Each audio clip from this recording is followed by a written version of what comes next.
เอาทำความสะอาดไว้น้องเนาะเอาไว้ดังไฟเด้อน้องเด้อเศษไม้ผ่าจั่วเนาะบ่อยากบอกพี่น้อยเนาะน้องชอนนี่ตอนแรกว่าสิบอกน้องเพิ่นเก็บไว้บ่อยากบอกฮู้เวียกฮู้งานสุดยอดเลยเดี๋ยวเนาะ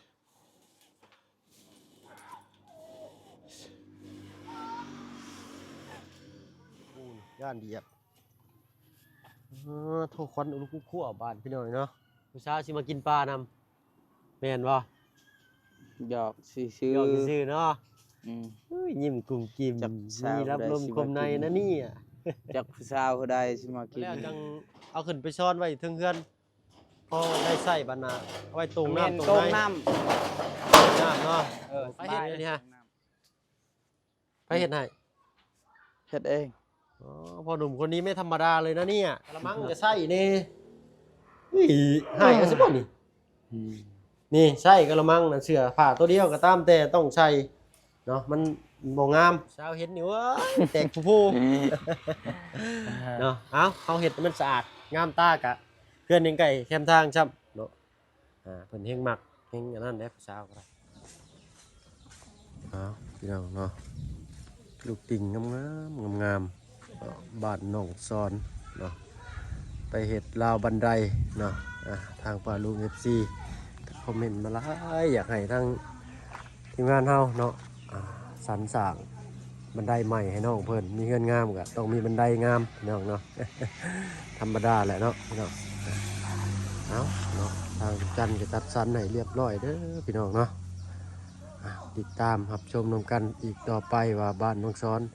สิออกมาสวยงามส่ำใดเนาะตอนนี้กำลังสั่งไม้อยู่พี่น้อยเนาะสิไปในรูปแบบใดเนาะพี่น้อยเนาะตัดภาพมาวันนี้ก็อยู่บ้านอยู่เรือนของน้องซ้อนยังเก่ารถลากคอกไฟเนาะสัญจรผ่านไปผ่านมาในระหว่างทางเส้นทางเลขเก่าพี่น้อยเนาะวันนี้ก็ทางลุงจันทร์เพิ่นก็ได้มีงบเนาะมาซื้อลูกติ่งเนาะใส่ราวบันไดให้น้องซ้อนเพิ่นไปเลยเนาะแล้วก็มีไม้อีก3 เส้นหน่อยเนาะล้านปลายเนาะไม้อยู่บ้านเนาะก็แพงนะพี่น้อยเนาะลูกติ่งนี่ก็แพงลูกติ่ง2 มัด 10 20 อันลูกติ่งเนาะ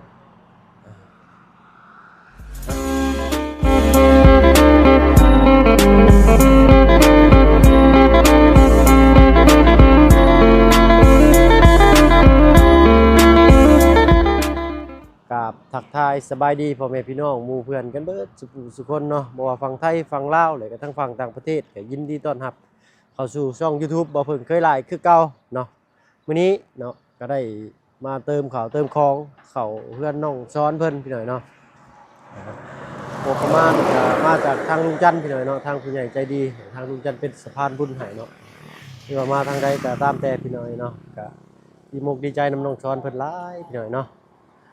เงินซ่านบ้านซองน้องเพิ่นแล้วนี่ก็โอ้ยสาวตอมเมาเลยพี่น้องนู่นสร้างก็ได้เสร็จชิ้นพี่น้อยเนาะตรงนี้ใบประตูก็มาเพิ่มอีกหน่อยเนาะน่าสิพอแล้วพี่น้อยเนาะจะเทิดอยู่บ้านงามเลยพี่น้อยเนาะบ้านหลังนี้คือว่ายืนหนึ่งก็ว่าได้พี่น้อยเนาะเพราะเป็นบ้านดั้งเดิมบ้านหลังใหญ่แล้วดั้งเดิมเพิ่นก็ได้พี่น้อยเนาะนี่แหละไม้ได้มา3 เส้น12เนาะอีกใส่ล้อเคสนี้มาเนาะทั้งแม่ค้าเพิ่นก็แถมหมักมี่มานำเนาะนี่ทางนี้ครับพี่น้อยเนาะอันนี้ยังสิปรับแป้งใหม่เด้อพี่น้อยเนาะยังบ่ทันแล้วทั่วเนาะนี่แหละก็สิเริ่มพากันเฮ็ดอันนี้บัดนี้เนาะราวบันไดนี้เนาะให้ทางสร้างเพิ่นกบไม้กบตอกให้งามๆเนาะสิพาเดินรอบเบิ่งบ้านช่องของน้องซ้อนอีกรอบเบิ่งนึงก่อนพี่น้อยเนาะเป็นได้ถือหูถือตากรรมการอยู่บ่เนาะโอ้ยอันนี้เนาะเสียตัวนี้ไว้เฮ็ดตั้งนั่งได้ทีเดียวสร้างเพิ่นแล้วจึงสิบอกให้น้องซ้อนเพิ่นเก็บจอดไว้ดีๆเนาะไว้ตอกคอกเป็ดคอกไก่เพื่ออนาคตภายภาคหน้าน้องซ้อนมีลูกมีเมียอยากเลี้ยงไก่เลี้ยงกาเนาะอันนี้ทางชาเพิ่นก็โอ้เนาะเป็นค่ำจนมืดบ่ได้ละวางมือจะดีเลยเนาะไปเบิ่งบ้านนอกนางน้อยมาพี่น้องเนาะโอ้ย เนาะทางว่าบุญสารวันเพิ่นได้เป็นสะพานบุญให้กับทางพี่ชาลีเซ้งเพิ่นเนาะก็โอ้อุปกรณ์ข้าวของก็ถือว่ามีแต่เกรดดีๆเลยพี่น้อยเนาะสีก็สีของแท้รุ่นเช็ดได้เลยเนาะอันทางบ้านนอกซ้อนนี้ก็ยังบ่ทันได้ทาสีเนาะให้สร้างเพิ่นแล้วทั่วก่อนพี่น้อยเนาะสังกะสีนี่ก็เหลือแผ่นหนึงเดี๋ยวสิให้น้องซ้อนเพิ่นเก็บไว้ดีๆก่อนพี่น้อยเนาะด้านเด็กน้อยมาเหยียบไปเหยียบมาบุ้มได้นี่เนาะเอาไว้ใช้งานอย่างอื่นได้อีกเพื่อสิได้ต่อให้มันกระเทิบออกไปเนาะบ่อนบันไดเพราะว่าย่านฝนสาดหน่อยเนาะอ๋อต้องส่งแช่ใส่กระมังใส่หม้ออีกแล้วบ่ได้น้องชายนี่ต้องใส่เพิ่นนี่ก่อนจักชุดหนึงพี่น้อยเนาะแล้วสิให้น้องเพิ่นใส่กระมังจบงามพี่น้อยเนาะสาวมาเห็นอ้าวผู้บ่าวไปว่าเอาส่งใส่หม้อซะนี่ทางน้องเพิ่นมีอุปกรณ์สร้างเพิ่นนำพี่น้อยเนาะเพราะว่าอยากได้หูกระต่ายหรือว่าหูหลอกห้องมาไว้ให้น้องเพิ่นเวลาน้องเพิ่นออกไปนี่เพิ่นสิบ่ได้หลอกได้พี่น้อยเนาะติดนี่น่าสิโอเคอยู่เนาะติดนี่ก็ได้เนาะคล้องกุญแจไว้เนาะเพิ่นก่อนพี่น้อยเนาะเงินคำกำแก้วก็บ่ค่อยหลายเนาะอยากถึกเลขเด้สิจัดสรรให้น้องเพิ่นพี่น้อยเนาะเนาะเว้าเรื่องเลขเรื่องเบอร์ก็บ่ได้ซื้อพี่น้อยเนาะเฮิงๆซื้อเทื่อหนึงเนาะเนาะอ๋อตัวของดีได้นะหั่นน่ะมีของดีในตรงกระเทียวเพิ่นนี่เนาะแผนกชั้นสูงแผนกข้างล่างยืนกันนี่เลยทั้งโอ้ข้างในเพิ่นก็ติดได้พี่น้อยเนาะเบิ่งพากระจาดนี้ออกเด้อพี่น้องปะลุงเนาะโอ้ยสรุปแล้วเพิ่นคือสิบ่ได้เฮ็ดบันไดลงมาทางนี้แหละพี่น้องเนาะเพราะเพิ่นปิดแล้วเนาะเอาแล้วแต่สร้างเพิ่นออกแบบทางเฮาก็ยังบ่ได้ว่าแนวใดเนาะก็จบงามพี่น้อยเนาะเฮ็ดเป็นห้องสิก็ดีคือกันเนาะให้มันเป็นช่องว่างแน่เนาะเอ้าฝนมาบานโอ้ไม่เชื้อรานี่พอดีโลดเป็นบ่ช่างอยู่ข้างนั้นยังงั่งอยู่บ่อ๋อรอบนอกพออยู่เลือแต่สำนั่นบ่อันไม่เชื้อราสิติดนะเลือแต่พาภายในนี้เนาะอ๋อแต่ข้างบนปิดลบปิดยังบ่ให้นั่นฟ้าฝนลมเข้าไปเลยเนาะน่าสิไว้ช่องอยู่เพราะได้ให้ลูกกระจาบบินเข้าไปเฮ็ดหังเนาะนี่เอาไปเนาะลูกชายก็เก็บไม้ต่อขอกตามเอาทำความสะอาดไว้น้องเนาะเอาไว้ดังไฟเด้อน้องเด้อเศษไม้ผ่าจั่วเนาะบ่อยากบอกพี่น้อยเนาะน้องชอนนี่แรกว่าสิบอกน้องเพิ่นเก็บไว้บ่อยากบอกฮู้เวียกฮู้งานสุดยอดเลยเนาะอันนั้นก็ไว้เผาเนาะโอ้ยปูยันเหยียบบ่นี่งาพังล่างอยู่ย่านได้ค่อยเอาลุงชัยบักระเบิดมาหาแล้วนี่สบายดีปะลุงอยู่โดยสวัสดีป้าลุงเนาะยิ้มไปเบ้ยกินนี่กับสาวกายมาเนี่ยเบิ่งเนื้อหอมซะเหลือเกินพ่อหนุ่มคนนี้เย้เอาเก็บน้องเก็บไม่เชื้อรานี่น่าสิได้ไว้ตอกอย่างอื่นปิดรูนั่นรูนี่ได้อยู่พี่น้องเนาะไม่ที่ใช้งานง่ายเนาะไม่นี่ก็ไว้ผ่าดังไฟเนาะไม่ที่ตัดเศษตัดเรือออกมานี่ผ่าปั้วเลยแหละจะเสียดเพลอบ่ต้องชายจะสิไปจูดนั่นบ่โดยคือบ่ไฟแช็กหั่นมีกาไฟอยู่บ่บ่มีแล้วกันเดี๋ยวเนาะ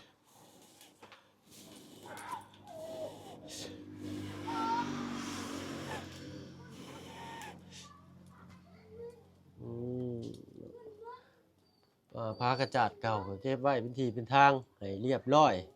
โดยตะปอกตะปูระวังกลัวไว้เด้อโดยเป็นเซตน็อตใดเป็นบาดทะยักเลยน้องชายระวังเด็ดขาดโลดตัวนี้เนาะโดยกินข้าวกินน้ำ1 ข้าว 1 น้ำเลยบ่ยังอยู่กินข้าวนั่นคือ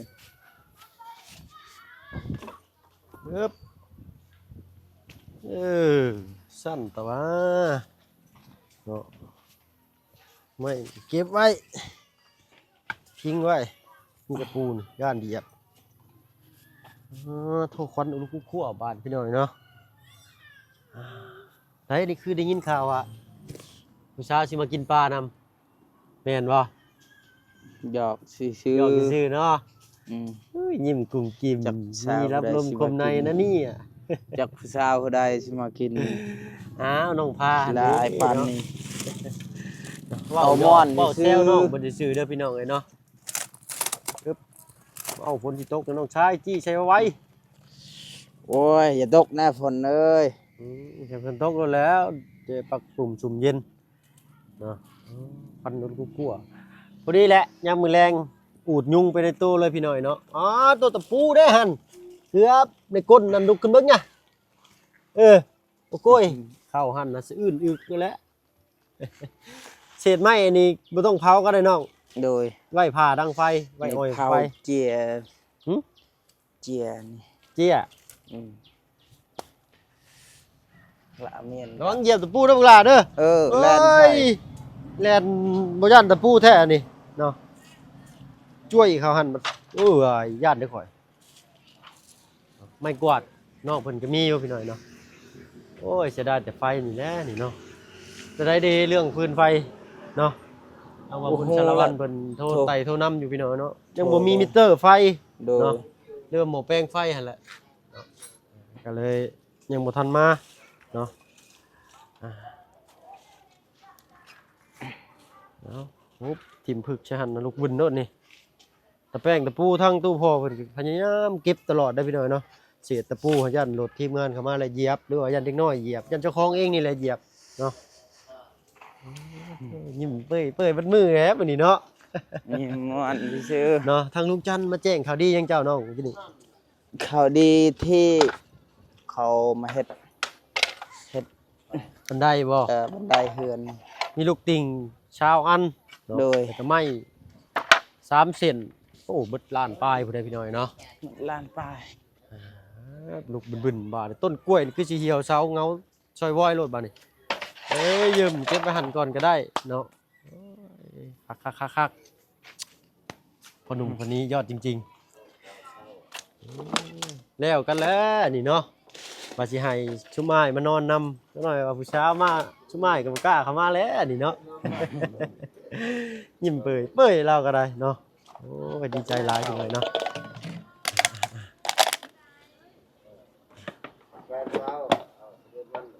ว่าก็ขึ้นมาตลอดเลยพี่น้อยเนาะว่าขึ้นมัวมองทุกมือทุกเว้นเลยเนาะเนาะก็นี่แหละน้องไอ้เนาะก็ผู้ใหญ่เพิ่นก็รวมทำบุญทำกุศลมาเนาะเฮาก็รักษาให้เพิ่นเนาะ โดย คิดซะว่าแบบโอ้เพื่อเฮาสิได้มานี่ก็บ่มันง่ายได้เนาะรักษาให้ดีๆปัดกวาดเช็ดถูอย่าให้มีห้อยแตกห้อยร้าวเนาะจักแล้วเนาะเด็กน้อยมันยิงหมกทุนใส่ เนาะอันนั้นก็สุดแล้วแต่ความคิดดื้อของเด็กน้อยเพิ่นพี่น้อยเนาะเฮาก็สิเบิ่งตลอดเวลาก็บ่ได้ก็มีแต่ทำความสะอาดปัดกวาดเช็ดถูซื่อๆนี่แหละไม่ต่อของตามเวลาเพิ่นแล้วเวียกแล้วงานเลยก็จัดแจงไว้ข้างหลังก็ได้เนาะห้องขึ้นบ่ให้มันถึกดิน ห้องไว้ในอันกันศาสตร์นี่ก็ได้เนาะทางหล้างบ้านนะแต่มื้อหน้าอ้ายสิมานี่อ้ายสิพาเฮ็ดอย่างใดอย่างหนึ่งเนาะ โดย ให้สะอาดงามตาอ่องต้องโลดเนาะมีไฟนี่แฮงคักเนาะนี่มีอยู่เด้พี่น้องนี่เนาะมีกุญแจล็อกอยู่บ่ต้องสอน มี มีอยู่เนาะโอ้แล้วก็ล็อกข้างในทางนั้นพี่น้อยเนาะเอาข้องกุญแจทางนี้เนาะก็ถือว่า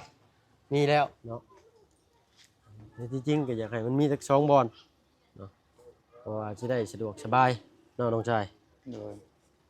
ว้าวดีจะมักคนใด หมอแอนหมู่ เคยเห็นเนาะ อืม เซลน้องมันดุร้ายนี่แห่งคืนจำพี่น้อยเนาะเอ้ยเนาะมีน้องพาเนาะแล้วก็น้องแก้วแล้วก็น้องเพิ่นชื่อหยังก็สิน้อยน้องพาน้องแก้วน้องน้อยพี่น้องเนาะเพิ่นก็อายุ16 ปี18 ปีเนาะไล่เลี่ยกันผู้หนึงก็19เนาะ รุ่นราวคราวเดียวกับน้องชอนนํเนาะบ้านเฮือนเพิ่นอยู่ทางนั้นเบิดบ่เนาะ โดย มื้อหน้าพาขึ้นไปหน่อยเด้อ อืม เด้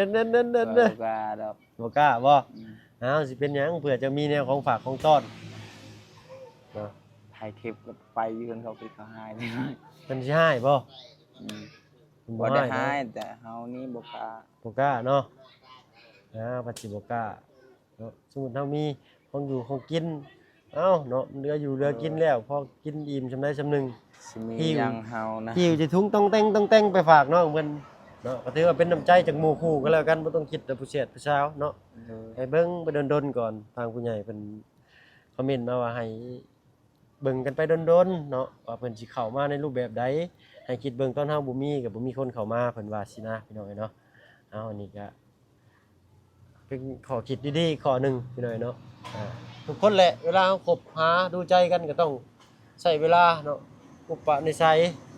เนาะเป็นจังไดเข้ากันได้บ่สมมุติว่าเข้ากันบ่ได้ดูกันไป 4-5 เดือนผิดเถียงกันเนาะก็เลิกลากันไปเนาะต่อไปก็สิแนมหน้ากันบ่ติดบัดนี้เนาะเพราะว่าคนบ้านเดียวกัน เป็นหมู่คู่กันแหละน้องเอ้ยเนาะ โมโห เนาะหมู่คู่เนาะ อืม ป้าลุงเพิ่นถามเข้ามาว่าเชียร์ให้น้องละน้อยเพิ่นว่าเด้อโอ้ยน้องละน้อยก็เป็นดองกับเจ้าแม่นบ่เพิ่นว่าเป็นดองเป็นนั่น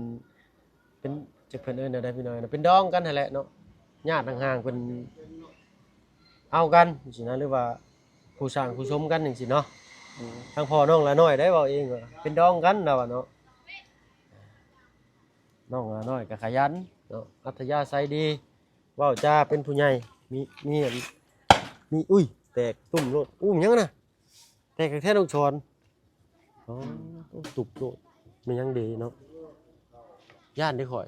เนาะเอ้าทางลุงจันทร์เพิ่นก็ได้ชื่อลูกติง โดย แล้วก็ลาวบันได โดย มาเฮ็ดละไม้ลาวบันไดคือสิมื้ออื่นนี่แหละพี่น้อยเนาะบ้านน้องชอนก็สิแล้วเสร็จนั่นแหละพี่น้อยเนาะ โดย อันนี้ก็เหลือน้อยหนึงเนาะทางป้าลุง FC เพิ่นคอมเมนต์มาว่าอยากให้เฮ็ดบันไดลงทางนี้เนาะ โดย บ่ต้องลงทางหน้าเพิ่นว่าโอ้ยบ่ทันแหละพี่น้อยเนาะขอโทษขออภัยนำหลายๆเนาะสร้างเพิ่นไว้มารวดจวดจ้าดขนาดเลยเนาะเป็นอะไรตำหนิอยู่บ่อนใดอยู่บ่เนาะ โดยครับ มีตำหนิอยู่บ่บ่แปลว่ามีบ่อนบ่ถูกใจบ่ว่าเพิ่นเฮ็ดนี่มีอยู่บ่ บ่ถึกใจแต่พอเฮานั่น บ่ถูกใจแต่พอ อืม เจ้าบ่ถูกใจพอเจ้าเรากินเหล้า อืม โอ้ยเพิ่นก็คือสิมีแนวคิดนั่นแหละเนาะก็สร้างเพิ่นกินก็บ่ได้ไปผิดบ้านผ่านเมืองพี่น้อยเนาะเพิ่นกินแล้วเพิ่นก็นอนเนาะอันว่ากินเนี่ยผิดบ้านผิดเมืองนี่โอ้ยบ่เอาคือกันได้ข่อยก็บ่กล้าเข้ามาคือกันได้ข่อยก็ได้เนาะ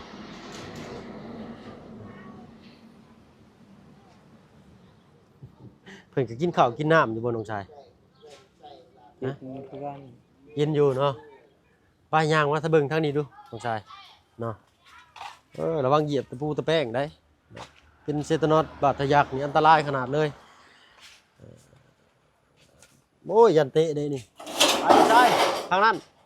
เอาชิดขึ้นพีอีกหน่อยหนึงเนาะมาแล้วจังเอาขึ้นไปซ่อนไว้เทึงเฮือนพอได้ใส่บรรณาเอาไว้ตรงน้ำตรง ตรง ใน น้ น้ำเนาะ สบาย โอเค ตรงน้ แม่นแหละเอาไว้ตรงน้ำมันแหละ นี่ อีกแล้ว ำเชืองโต้งค่อย เครื่องโตรงเจ้าว่าดิ โดย ไผเฮ็ดอันนี้ฮะไผเฮ็ดให้ เฮ็ดเอง อ๋อพอหนุ่มคนนี้ไม่ธรรมดาเลยนะเนี่ยเนาะ เอาไว้ดีๆย่านว่าผู้สาวมาเล่นมาแอนยามมื้อคืนไฟแห้งบ่มีอยู่ซ้ำเตะสะดุดเอาหน้าผากไปฟาดใช่ไหมไปโทษไปหนี่ลูกเพิ่นอีก โอ้ย โอ้ยแล้วว่าหยอกเด้อน้องเด้อ เดี๋ยว อันนี้ก็บ่ได้ยิงกวาดก็ได้เอาไม้กวาดมากวาดเลย อยู่เฮือนอยู่เถิกพุ่น อยู่เทิงบ่ไปๆขึ้นไปเอาไม้กวาดดีแหละขึ้นไปเบิ่งเทิงเฮือนเลยโอ้ยยันต่ำเหมือนเด้พี่น้อยเนาะขึ้นไปเบิ่งเลยเช็คก่อนว่า ผ่าน 100% เนาะผ่าน QC หรือบ่ QC จักย่อจักหยังพี่น้อยเนาะถ้าบ่เพิ่งก็เว้าไปซั่นละพี่น้อยเนาะบ่ได้เข้าใจความหมายบ่ได้ดอกนี่อันนี้ก็เป็นลูกติ่งเนาะ2 4 6 8 10เนาะ20อันเนาะอันนี้ก็บ้านประตูใหญ่บ้านประตูน้อย3บ้านประตูมีจักอันใบประตูเนาะมีซำนี้บ่ สาม อ้าว3บ่มีอีกบ่ผมอยู่หั่น บ่มี มี เนาะมีแต่บ้านใหญ่มีไปจังได๋หั่นเด้หกเนาะ2 4 6โอเคพี่น้อยเนาะถือว่าอุปกรณ์ครบถ้วนตามกำหนดพี่น้อยเนาะก็ผู้หลักผู้ใหญ่เพิ่นซอยเหลือเข้ามาตลอดเป็นได ยังบันไดนี่ ยังมันได้นี่เนาะ อืม ย้อนๆมึงอยู่ห่ะ เขาซื้อใหม่แล้ว นี่แหละสิได้เฮ็ดอันนี้หักเสียอย่างเดียวแล้วนี่เสียแต่ฝนจากสาดฝนสาดเข้ามาอยู่บ่เนาะฝนพาเข้ามาอยู่ จ้ะ ได้เด้เนาะต่อออกไปอีกหน่อยหนึงได้บ่สังกะสีแผ่นน่ะใส่น่าสิได้อยู่บ่เนาะให้ช่างเพิ่นต่อให้ก็เว้าเรื่องงบประมาณนี่แหละเนาะต่อนิดต่อหน่อยยันช่างก็อยากได้ค่าเหือค่าแห้งก็แม่นของเพิ่นพี่น้อยเนาะทุกคนก็ย่อมหาเงินหาคำจุนเจือครอบครัวของไผของเพิ่นพี่น้อยเนาะบ่เฮ็ดบ่หาก็บ่เฮ็ดบ่หาบ่สร้างรายได้ก็บ่มีสิเลี้ยงลูกเลี้ยงเต้าแล้วพี่น้อยเนาะ โดย หามาก็ใส่ไป เขา ใส่ ก็ ไปเบิด หา แล้ว เลี้ยง หา ครอ ใหม่ บครัวเขาคือกัน อืมเยี่ยมปัดกวาดมันงามๆบาดนี้เด้อเนาะแล้วก็เรื่องที่อยู่ที่นอนเด้อน้องชายเด้อ โดย ใกล้บ่บ่อนไปเอาไม้นี่เลยบ่อนแบบน้ำ ฮะ ไม้ไผ่นี่ ไกลแล้ว ใกล้อยู่เนาะย่างไปได้บ่ มาได้ บ่ได้เนาะ พักผ่อนก่อนสิไปใส่เจ้าเช็ดยังเจ้าชิตัดเอามื่อ บ่แล้วสิเอามาอันเฮ็ดลาวตากผ้าห่มผ้าห้องให้เจ้า เออ เนาะมื้อหน้าว่างๆก่อนก็ได้เนาะน้องเนาะ โดย และ โอ้ยยันยุงกัดเจ้าหัน บัดสิย่านยังยุงอุ้ยเนาะเครื่องของช่างเพิ่นนี่ก็อย่าให้เด็กน้อยมาหยิบมาจับไปเด้อน้องเด้อ โดย เนาะรักษาซอยเพิ่นนำแน่เนาะเครื่องไม้เครื่องมือหาอยู่หากินเพิ่นเนาะเดี๋ยวอันนี้เนาะย่ายเนาะป้าลุงเพิ่นคอมเมนต์มาว่าย่ายอันนี้ก็อยากเอาไม้ตอกอยู่พี่น้อยเนาะย่านเกะกะเนาะถ้าว่าถึกเลขเนาะง่ายซะมีแต่ว่าจะถึกเลขบ่เพิ่งนี่ก็ได้เลขบ่เคยซื้อเนาะเอาก็อยากได้ลาวตากผ้ามาให้น้องมันจักอันหนึงพี่น้อยเนาะตั้งป๊อกใส่ข้างหั่นแล้วก็เรียงเนาะ โต๊ะถ้วยโต๊ะบวงนี้เอามาไว้ข้างนี้เด้อน้องชายเด้อป้าลุงเพิ่นว่าอยากให้เจ้ามาไว้ข้างนี้เพราะว่ามันจึงใกล้บอนล่างเนาะล่างแรกก็มากวบไว้นี้ โดย เนาะน้องเนาะ โดย กะละมังก็ใส่นี่อุ้ยให้เอาสิบ่นี่นี่ใส่กะละมังน่ะเสื้อผ้าตัวเดียวก็ตามแต่ต้องใส่เนาะมันบ่งามเนาะว่าแล้วพี่น้อยเนาะเพิ่นก็เคยใส่อย่างชั้นมาเมื่อก่อนเพิ่นก็บ่มีเนาะเฮาเข้าใจเพิ่นอยู่บัดนี้เอาออกไปอันใช่เด้อน้องเด้อกะละมังเด้อกระชามดิเนาะเอาไปแช่ผ้าแช่กางเกงไม้ม็อบเด้อน้องเด้อ โดย ไม้ถูพื้นน่ะเก็บมันแห้งเลยเก็บเด้อลาสิขึ้นมันสิดำได้เนาะรักษาเอาเป็นของเฮาแล้วอยากได้ใหม่อยากได้งามก็รักษาแล้วชื่นชุดแล้วแต่ผู้ดูแลดีก็มีของใหม่ตลอดเนาะเอามาบ่บุญมา เลยเนาะ เลย ไม่เงินไม่ซาด เลยเอา แรงกับมีคนนอนนั่งบ่แรงนี่ จับสิมีคนมาแต่ใจ เฮ้ เป็นนอนคนเดียวมัน โอ้ยขาดแต่ที่นอนนี่แหละพี่น้อยเนาะ คือลงมาเดี๋ยว โอ้ยสบายดีจ้ะ สบายดีเราเคยหลับนอนเนาะ เลย คนนี้รอไม่พิเศษใช่ไหมยังฟองไฟโอ้ เนาะนี่แหละก่อนเจ้าสิทูพื้นเจ้าก็กวาดจังซี่ก่อนก็ได้เนาะมันจึงทูแล้วมันจึงสะอาดเลยนะ โดย น้องชายเนาะ โดย ไอ้บอกไอ้เว้านี่บ่ให้บ่เครียดกันติ บ่ดอกใครสิหา เนาะบ่ต้องให้เครียดกันให้หวังดีอยากให้น้องใช้ชีวิตดีขึ้นกว่าเก่าเนาะอ้ายก็บ่ได้ใช้ชีวิตดีครับ แต่ว่าบอกสอนได้พี่น้อยเนาะ ปัดกวาดเทือนชานล้างถ้วยจานเสร็จทูเรียบร้อย เนาะตะกร้าสบู่นี่ก็ยังบ่เอาขึ้นไปอยู่นี่แนววางก็เฮ็ดให้แลต้องหัดให้ชินได้หน่อยเนาะวางปุ๊บเป็นเทิงเนาะอ้ายนี่สิเป็นคนจุกจิกแน่เนาะ โดย จุกจิกเล็กๆน้อยๆก็สิบอกเด้เนาะเพราะว่าทางผู้ใหญ่ป้าลุงเพิ่นคอมเมนต์มาเนาะว่า ต้องสอนน้องเพิ่นให้เป็นชีวิตกิจวัตรประจำวันเนาะผู้ที่อยู่ที่นอนยังสำคัญหน่อยเนาะ โดย เราต้องตากเพราะว่าเฮาบ่ตากให้มันแห้งนี่นอนลายมือมันก็สิอับชื้นมันก็สิคัน เป็นขี้กากสังคังสารนังไปแล้วบาดนี้ ดูโฮมวนเด้อพี่น้องเนาะแต่ก็ต้องตากเนาะเดี๋ยวมื้อหน้าสิมาเฮ็ดบอนไว้หม้อห้อยหม้อไว้เนาะเฮ็ดบอนห้อยไว้หม้อแบบง่ายๆง่ายๆตะปูตอกห้อยหูหม้อก็ปั๊บเลยเนาะ โดย เอ้าแต่สั้นเว้ากันหลายยายกันห่างพี่น้องเนาะฟ้าฝนก็มืดครึ้มมาแล้วเนาะทางเฮาก็สิได้กลับก่อนน้องชาย โดย เนาะ สวัสดี โอ้ยเนาะขอบมุกขอบใจทางผู้ใหญ่ใจดีเพิ่นเลยล่ะ โดย ที่สดซอยน้องซ้อนเข้ามาบ่วาดบ่วันเนาะ โดย ก็คือสิถึกอกถึกใจผู้ใหญ่ใจดีและ FC ทุกท่านพี่น้อยเนาะ โดย บ้านซองเขาว่ามันเป็นด่างๆขาวๆจังซี่ว่างๆเนาะมื้อใดอารมณ์ดีๆเห็นผู้สาวกายไปไกลมาเลยจับผ้าขึ้นมาบิดน้ำทูโลดผู้สาวเห็นนี่ว่าแตกผู้ๆเนาะเอ้าเขาเฮ็ดให้มันสะอาดงามตากะเพื่อนยังไก่แคมทางช้ำเนาะเพิ่นเฮงมักเฮงอันนั้นแหละผู้สาวก็ได้เอ้าเว้ากันหลายใจกันห่างเอาไม้มักระเบิดมาน้องชาย โดย เอาก่อนเด้อ โดย เออ สวัสดี เด้อเนาะ สบายกับเมื่อ โดยฟันเลขดีๆบอกอ้ายหน่อยเด้อคันถึกเลขอ้ายซื้อเหล้าตากผ้ามาให้ โดย เอาสียังมักสียัง เอาสีจักสีบ่ สีฟ้าเนาะ เอาสีแบบนี้ สีแบบนี้อีกโอ้ยสียังก็สีแดงแทงยัง ใจ สีแดงแทงหัวใจ เพื่อน ไป เอาสีอย่าไปเอาสีเดียว เอาสีนี้เลยเนาะ ใดสีนั่นเลย เอาแบบว่าโทนเดียวเลยเนาะโอเคอ้ายไปก่อนสันเนาะเอาผมขอบใจทั้งน้องสน อยากได้ช่องใจ สนใจหนึ่งอยากได้สองใจบนบ่ได้ โดยเอาแต่ใจหนึง เอาแต่ใจหนึ่งเนาะ เด้อ โอเคเอาเบิ่งพอจะนำเด้อเนาะอย่าให้เพิ่นย่างไปถนนหนทางเด้